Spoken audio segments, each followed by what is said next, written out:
I've never seen a year that's this dry this late. We had something like that in the 70s, 77, but it never got to this point.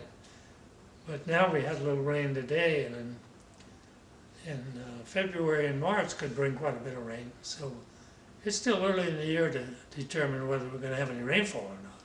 But most of the reservoirs are pretty near dry. At what point do you think that quality of the vintage starts to decrease? Well, if it doesn't rain and we don't have water for frost protection, and the vines start to bud out in late April, early May, and then you have frost and it burns those buds, you lose a lot of the crop. If you have water in the reservoir, you're not worried about the water in the ground for the vines? No, we're not. That's not as severe as the frost. You could lose a little bit by not watering, but you still have quite a bit of grapes. But frost, it just kills them, burns them. What other options for frost protection do you have? Don't have any anymore. You know, in the 50s, I had 10 wind machines and 5,000 heaters. How did people deal with frost before 1940? They planted up in the hillside where it didn't freeze.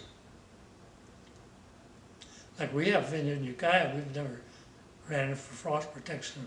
There's no frost protection, and been there 15 years and never had any frost. It's above the frost belt. How do you figure out where that line is? Well, you don't know for sure, you just take a chance, but elevation makes a difference.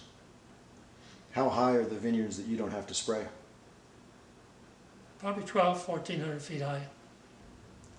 I read an article in the National Geographic that in Israel they're protecting vegetables with sprinklers, waters.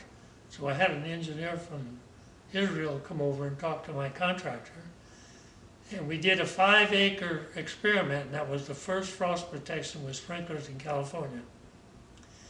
And it worked out fine. I didn't believe it would work. I did not believe that you put water on a vine and you could protect it from frost. But as long as you're pumping water out there, the water keeps the vine at 32 degrees and no damage is going to occur.